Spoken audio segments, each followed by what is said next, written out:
queridos, é uma alegria estarmos juntos, que possamos neste momento, elevando o nosso pensamento a Deus, a Jesus, nos fortalecermos na irradiação que vem do alto em nossa direção. Vamos conversar hoje sobre a importância do estudo da doutrina espírita para todos nós. Como que essa doutrina, esses livros codificados por Kardec, que estão todos aqui nessa tela, podem nos ajudar nesse nosso processo evolutivo, na nossa revisão dos nossos comportamentos e atitudes e pensamentos, é claro, e como que esse estudo pode nos ajudar a nos tornarmos seres humanos melhores e trabalhadores mais focados.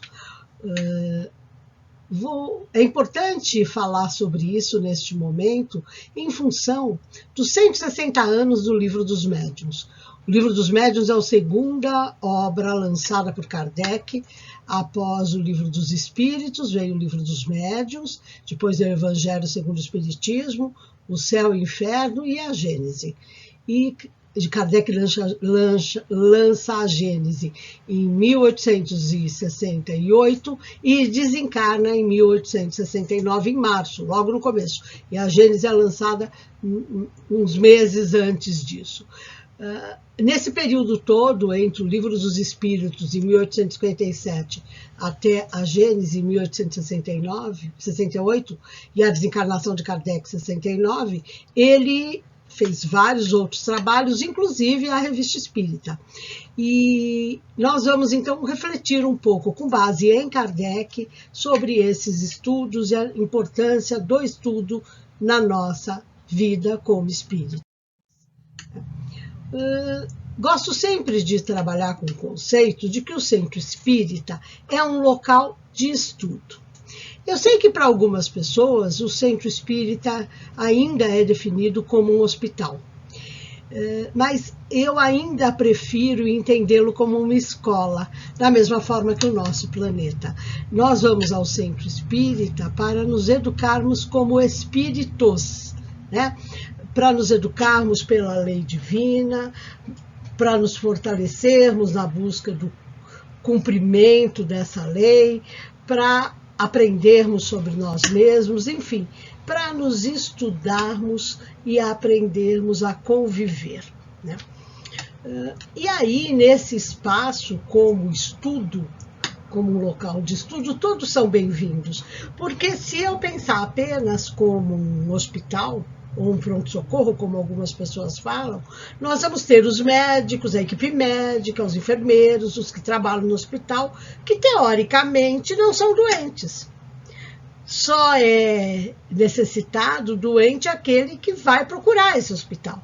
Quando nós pensamos em local de estudo, trabalhando com os conceitos atuais, que já não são tão atuais assim, porque Paulo Freire já trabalhava com isso no século passado, o conceito de que o aprendizado se faz pela troca e de que quem ensina também aprende, no centro espírita todos somos, de uma forma ou de outra, aprendizes, independentemente do papel administrativo que desempenhemos. E usando o Livro dos Médiuns como base, nós temos lá que Kardec pergunta para nós a questão 350 do Livro dos Médiuns. Se o Espiritismo deve, como foi anunciado, realizar a transformação da humanidade, só poderá fazê-lo pelo melhoramento das massas, o qual só se dará gradualmente, pouco a pouco. E aí vem a pergunta: que importa crer na existência dos espíritos se essa crença não tornar melhor, mais bondoso e mais indulgente para os seus semelhantes, mais humilde e mais paciente na adversidade aquele que a adotou? Uma provocação muito interessante de Kardec para nós, principalmente se considerarmos o momento que vivemos hoje da pandemia e de tantas discussões políticas, de tanta divisão, dissensão, separação, rupturas importantes e até de relacionamentos familiares em função de posições opostas sobre política, sobre entendimento de como deve ou não deve se tratar. É muito interessante porque, se nós nos dizemos espíritas, que direito nós temos de acusar o outro? Que direito nós temos de provocar o outro a uma discussão porque ele não pensa como nós, independentemente do lado em que estivermos? Nós vivemos hoje num mundo, e não é só o Brasil, em que a cisão, a dualidade é mais do que nunca expressa. E essa dualidade, essa ruptura, vem sendo muito questionada porque ela não está nos levando à evolução, ao progresso que a própria pandemia objetiva, né? Porque se nós nos perguntarmos por que vivemos neste momento e o que nós temos que aprender neste momento, é fácil, né? É nos melhorarmos, é evoluirmos como espíritos imortais, é assumirmos a nossa condição de imortalidade. E nós vendo o que está acontecendo e percebemos a dificuldade de muitas pessoas em trabalhar com a desencarnação dos seus entes queridos sem um período de despedida, de visita aos hospitais e até de acompanhamento dos atos fúnebres. É muito interessante, como espíritas, nós pensarmos nisso. E será que nós estamos entendendo esse processo como de valorização do espírito? Será que nós estamos aproveitando para entendermos a adversidade que estamos vivenciando, para sermos mais indulgentes e bondosos com os nossos semelhantes e até conosco mesmos, né? Então, essa provocação de Kardec é muito interessante, porque se considerarmos a primeira parte da afirmação dele, né, de que o Espiritismo vai realizar a transformação da humanidade e que para isso é preciso melhorar as massas, a sociedade, o meio, e que isso vai ser gradualmente pelo melhoramento dos indivíduos, eu gosto muito de me perguntar que contribuição eu estou dando para essa transformação. Muitas vezes eu chego à conclusão de que eu estou contribuindo para que as coisas não mudem, ou eu estou resistindo à mudança e as coisas vão mudar apesar de mim. E também que eu sempre lembro que todos nós damos exemplos, e que muitas vezes os exemplos que eu dou são exatamente aqueles que não devem ser seguidos. São coisas interessantes para a nossa reflexão, para nós pensarmos. E aí, no Evangelho segundo o Espiritismo, nós vamos encontrar um texto, no capítulo 17, item 4, que fala sobre o papel do Espiritismo. E aí é mais um cutucão, né, em nós, porque nesse trecho que eu selecionei é dito o seguinte: aquele que podemos, com razão, qualificar de verdadeiro e sincero espírita, encontra-se num grau superior de adiantamento moral. O espírito já domina mais completamente a matéria e lhe dá uma percepção mais clara do futuro. Os princípios da doutrina fazem vibrar-lhe as fibras, que nos outros permanecem mudas. Uma palavra: foi tocado no coração. E por isso a sua fé é inabalável. Reconhece-se o verdadeiro espírita pela sua transformação moral e pelos esforços que faz para dominar suas más inclinações. Eu selecionei esse trecho completo, porque usualmente nós nos apegamos à parte final. Reconhece-se o verdadeiro espírita pela sua transformação moral e pelos esforços que faz para dominar suas más inclinações. Só que a hora que eu leio só esse trecho, eu digo o quê? Se eu estou me esforçando para ser melhor, eu estou fazendo a minha parte, eu estou sendo um verdadeiro espírita. Mas a hora que eu leio o trecho todo, eu percebo que este verdadeiro espírita é aquele que se encontra num grau superior de adiantamento moral. Ele enxerga o futuro de uma forma mais clara. Por quê? Porque ele se esforça para fazer o bem. Então ele enxerga o futuro melhor do que o presente. Os princípios da doutrina fazem vibrar-lhe as fibras do ser. Significa o que? Ele está de verdade incorporando os conceitos, os ensinamentos e as práticas que a doutrina apregoa. Ele foi tocado no coração, logo a fé dele é inabalável. E sempre que pensa em fé inabalável, que é uma das bases da doutrina, né? Kardec trabalha tanto com a fé raciocinada e que por isso ela é inabalável, inclusive no próprio Evangelho está lá, a fé inabalável é só aquela que pode encarar frente a frente a razão em todas as épocas da humanidade. Eu me pergunto se, de verdade, nos momentos de dificuldade, a minha fé é inabalável, ou eu dou uma questionada, e quando eu falo eu estou falando como a sociedade, né, como as pessoas que habitam este planeta, incluindo os espíritas, mas não exclusivamente, se de verdade nós acreditamos que o futuro vai ser melhor. Ou se nós estamos tão preocupados com o presente que não conseguimos entender esse futuro, não temos uma percepção clara do futuro, se nós não achamos que ele vai ser melhor. Porque nada piora, tudo melhora, tudo evolui, tudo se desenvolve para o bem, rumo à destinação, que é a perfectibilidade. Então, nesse sentido, a fé inabalável é a certeza absoluta de que Deus é justo e causa primária de todas as coisas e inteligência suprema. Dentro deste conceito, o futuro vai sempre ser melhor, porque não há por que a lei divina agir sobre nós, nos piorando. Isso é impossível, é inadmissível. Então, a situação, aparentemente, pode ser mais complexa que as anteriores. Mas por que ela está mais complexa? Exatamente porque no período anterior, ou nos períodos anteriores, nós não fizemos os aprendizados necessários. Então, a lei divina procura agir sobre nós, nos levando a esses aprendizados, né?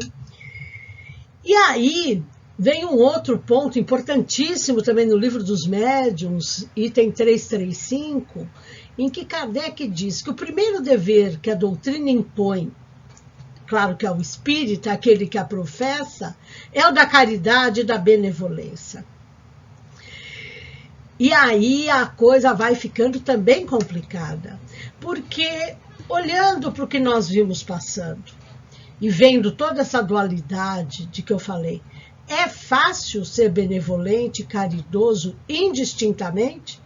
Ou nós somos benevolentes e caridosos para com aqueles em quem nós acreditamos? E nos que discordam de nós, nós não somos nem caridosos e nem benevolentes. Podemos até fazer uma vibração para que eles, né, no nosso conceito, eles melhorem. Mas, na verdade, o que nós queremos mesmo, muitas vezes, é que eles façam o que nós queremos que eles façam. E, na verdade, quando eu faço isso, porque eu também faço, eu me pergunto se eu estou sendo boa, se eu estou cumprindo a lei divina. Porque, na verdade, eu não estou respeitando a evolução que o outro está fazendo, nem as escolhas que ele está fazendo na sua vida. Eu estou julgando, né? E aí eu me lembro sempre dessa frase de Kardec, que está em Obras Póstumas, no preâmbulo de um texto que se chama Credo Espírita. O nome pode parecer estranho, mas é esse o nome mesmo. E ele diz o seguinte: aquele que se esforça seriamente por melhorar, assegura para si a felicidade já nesta vida. Então, unindo isso com o objetivo que está lá, né, no Livro dos Médiuns, que é modificar as massas através do nosso comportamento individual, se eu me esforço para colocar em prática aquilo que eu digo que acredito, e que eu sinceramente sei que acredito, eu já estou sendo feliz nesta vida. Porque eu já recebo o consolo que a doutrina me dá.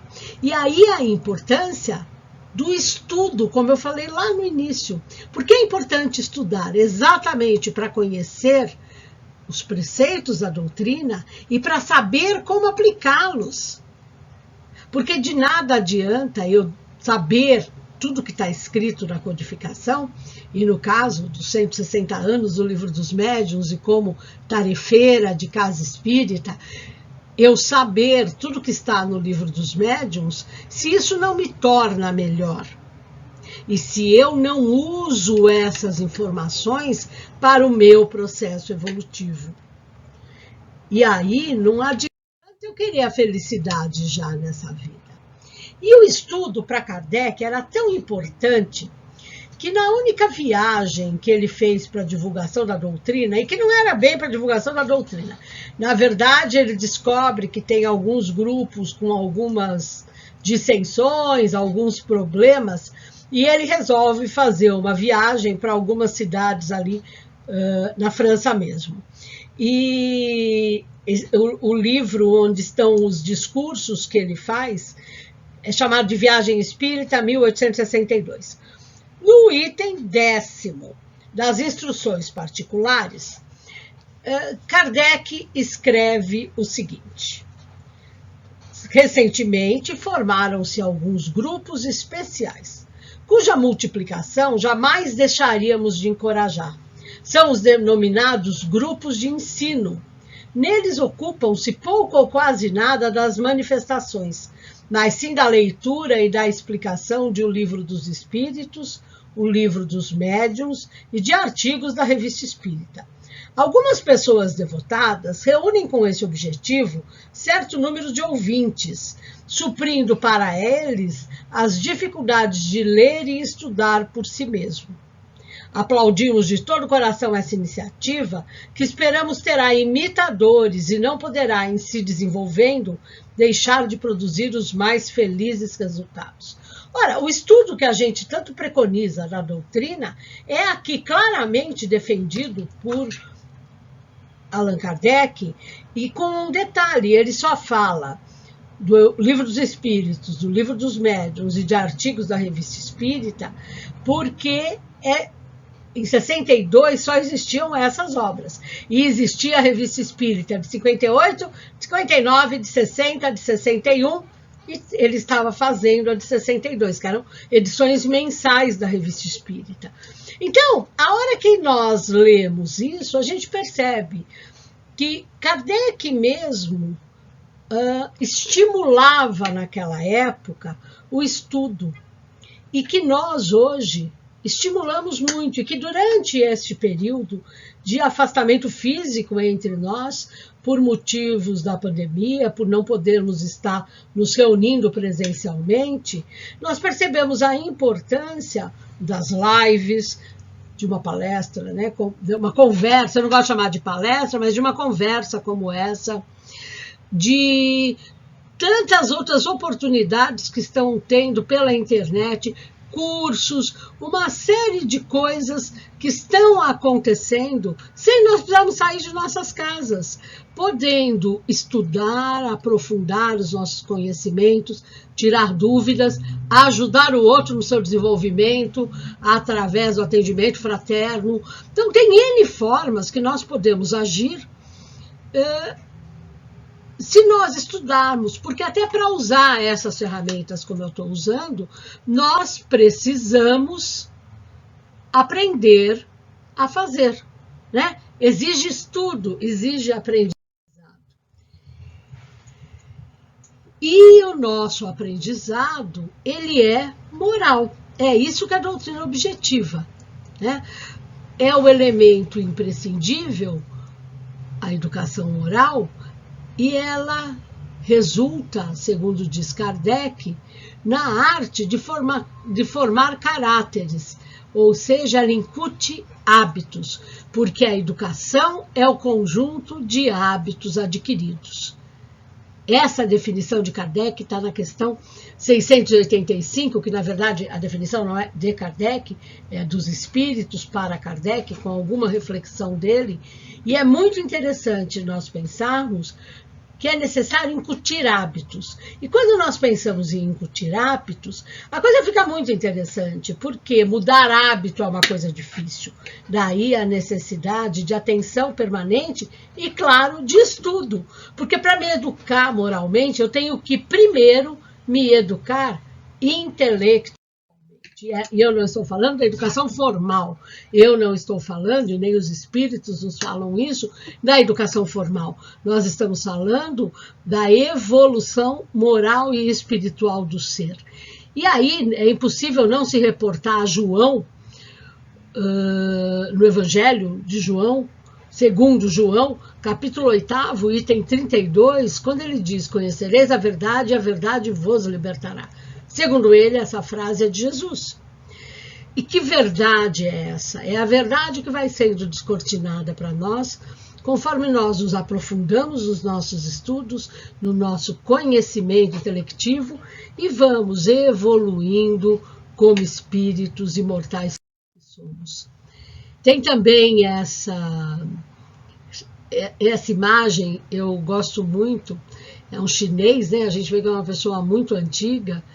E o que eu acho interessante nessa imagem é o livro que ele segura. Se nós olharmos bem, este chinês conhece outra língua que não o chinês, porque este livro não está escrito em chinês. Ele está escrito no alfabeto que nós usamos, e não no alfabeto chinês. E essa imagem vem com os dizeres: o entusiasmo de aprender separa os jovens dos velhos. Enquanto estiver aprendendo, ninguém envelhecerá. Por quê, meus amores? Porque a idade é do corpo físico.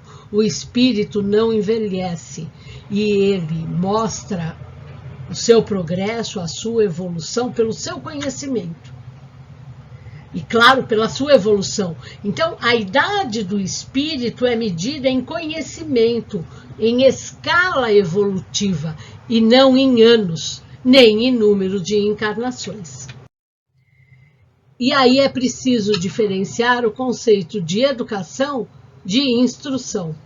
Instrução é informação. Neste momento, eu não estou educando ninguém. Eu espero estar me educando. Mas eu estou passando informação, ou seja, eu estou instruindo, eu estou instrumentalizando, dando a todos várias dicas de leitura para fazerem a própria educação e a própria evolução. Porque educação é desenvolvimento interior, ninguém educa ninguém. As formas de educação que nós temos é formal, não formal, familiar, várias outras. Mas o que é importante? A educação é o uso da informação que me foi disponibilizada. E o conhecimento é a transformação dessa informação em algo útil e exequível, né?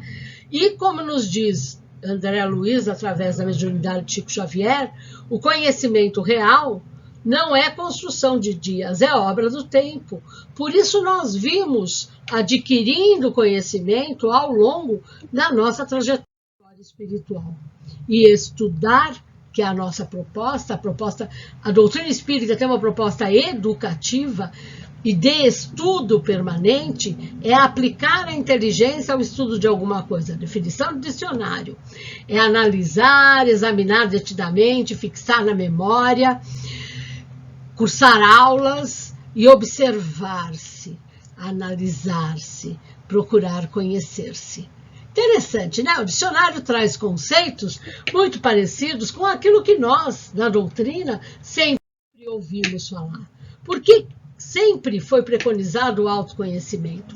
E nas questões 919, 919A do Livro dos Espíritos, e no Evangelho, capítulo 7º, item 7º, nós encontramos a importância do autoconhecimento como meio de entendermos as nossas ações, o que somos e para onde caminhamos. Para sabermos o que melhorar em nós precisamos nos conhecer, porque não há evolução sem conhecimento e aprendizado. E é por isso que o estudo é tão importante. Usando ainda Leon Denis como fundamentação para isso, nós temos no livro O Problema do Ser, do Destino e da Dor, que ele diz que todo o poder da alma se resume em 3 palavras: querer, saber e amar. Querer é a nossa vontade, é a nossa predisposição. Saber é a nossa instrução. O amor só vai vir quando tivermos o desenvolvimento espiritual e moral suficiente. E para isso, primeiro, nós vamos ter que compreender, que nos debruçar sobre o conhecimento na construção de novos aprendizados para podermos assim evoluirmos moralmente após todo o desenvolvimento intelectual. Porque educar-se é amar a si mesmo e ao próximo. É transformar para mudar de dentro para fora, lapidando a pedra bruta que somos. De fora para dentro nós também mudamos, mas o importante é mudar de dentro. Por quê? Porque eu me transformo. De fora eu sou influenciado e eu posso, de repente, aceitar uma influenciação que, em vez de me transformar, fortalece hábitos antigos, que não me são mais úteis nem convenientes. Então, a importância de me educar e me amar, sabendo que se eu não evoluir, minha vida, eu não vou poder usufruir da felicidade desde já, como disse Kardec lá atrás. Né? E aí, o primeiro dever que a doutrina impôs, eu já disse, é a caridade e a benevolência. E aí Kardec nos faz um comentário muito interessante. Ele vai definir 3 categorias de espíritas. E ele diz que quem não está dedicado à caridade e à benevolência são espíritas mais de nome que de fato. Vamos ver do que ele está falando. Está lá no livro dos médiuns, do item, no capítulo 3, a parte do método, itens 27 e 28. Ele diz que existem diversas categorias de crentes, que tem espíritas sem o saber, que é uma subdivisão, segundo ele, da classe dos vacilantes, que são aquelas pessoas que jamais ouviram falar de doutrina espírita, mas que têm todos os instrumentos para ser espírita. Porque eles parecem até conhecedores do assunto. Ele usa a palavra verdadeiros iniciados. Iniciado não no sentido da iniciação religiosa, mas no sentido de ter o conhecimento básico. Então ele fala que tem escritores, poetas, oradores, filósofos antigos e modernos. Nós vemos hoje muitas pessoas defendendo que tem papa, tem padre que é espírita. Não, ele não é espírita, ele está nesta condição que Kardec coloca. Daí ele diz que tem 3 categorias entre os que se convenceram e estudam. Então, ele diz o seguinte, e é aí que entra o mais de falar do que de ser. O primeiro são os espíritas experimentadores, que acreditam pura e simplesmente nas manifestações espíritas. O segundo é o que ele chama de imperfeitos. Não se interessam pelos fatos, mas não praticam nem modificam em nada os seus hábitos. Ou seja, eles não querem as manifestações, mas também não querem mudar. Eu sempre fui assim. Né? E o terceiro grupo é aqueles que são os verdadeiros espíritas, ou os espíritas cristãos, que não se contentam em admirar a moral, mas a praticam e aceitam as consequências. É para este grupo que nós temos de rumar cada vez mais, porque como está dito, já falei essa frase hoje, Está lá no Evangelho segundo o Espiritismo na capa e também no capítulo 19 tem 7º. Fé inabalável é somente aquela que pode encarar a razão face a face em todas as épocas da humanidade. E daí na Gênese, capítulo 1º, item 5º, a Gênese de Allan Kardec também, ele diz que os homens progridem incontestavelmente por si mesmos e pelos esforços da sua inteligência, ou seja, pelo estudo, pela prática, pela dedicação ao conhecimento. Mas entregues às próprias forças, só muito lentamente progrediriam, se não fossem auxiliados por outros mais adiantados, como estudante o é pelos professores. Por isso vivemos em sociedade, para nos auxiliarmos uns aos outros, né? Porque a educação, se bem compreendida, vai ser a chave do progresso moral. E como se dá a educação? Não é algo solitário. A educação é algo feito em conjunto, em grupo, em equipe, em sociedade, né? E esse é o comentário de Kardec, a questão 917 do Livro dos Espíritos. E aí nós entendemos este recado do Espírito Verdade para todos nós, que está lá no Evangelho segundo o Espiritismo, capítulo 6º, item 5º. Espíritas, amai-vos, eis o primeiro ensinamento. Instruí-vos, eis o segundo. Então, a educação do espírito pelo espírita é sempre direcionada à evolução, e é algo que está preconizado em toda a codificação. Sendo que o Livro dos Médiuns, que este ano faz 160 anos, é o livro que estuda o processo mediúnico. Ele apresenta o processo, ele fundamenta o processo e fundamenta, então, o nosso trabalho dentro da doutrina, seja trabalho como médiuns ostensivos, seja através desse trabalho que eu estou fazendo neste momento de diálogo, porque nós sempre somos inspirados, nós nunca estamos sós. Então, o que é preciso é nós termos a convicção de que, independentemente da época que estamos vivendo, a nossa evolução se desenha claramente para nós e cobra de nós um pouco mais de agilidade, né? E aí nós entendemos melhor o que está lá em Prolegômenos, no Livro dos Espíritos. Com perseverança é que chegarás a colher os frutos dos teus trabalhos. Prolegômenos, que é uma palavra tão grande, tão feia, né? Parece, significa pequena introdução. Então, na verdade, é um resumo. Como Kardec já faz uma introdução mais à frente, então o Prolegômenos, ele trabalha como a introdução do livro antes da introdução, tá bom? É uma palavra que pouca gente sabe o que significa, apesar de muita gente. Este é o recado, não só do Espiritismo para nós, é também o recado de Jesus. Nós temos que evoluir, nós precisamos estudar, nós precisamos avançar. Eu agradeço a atenção de todos e desejo muita paz, muita harmonia. Cuidem-se, fiquem bem, confiança no hoje, porque se eu tiver confiança no hoje, o amanhã já vai ser melhor. Beijo e muito obrigada a todos.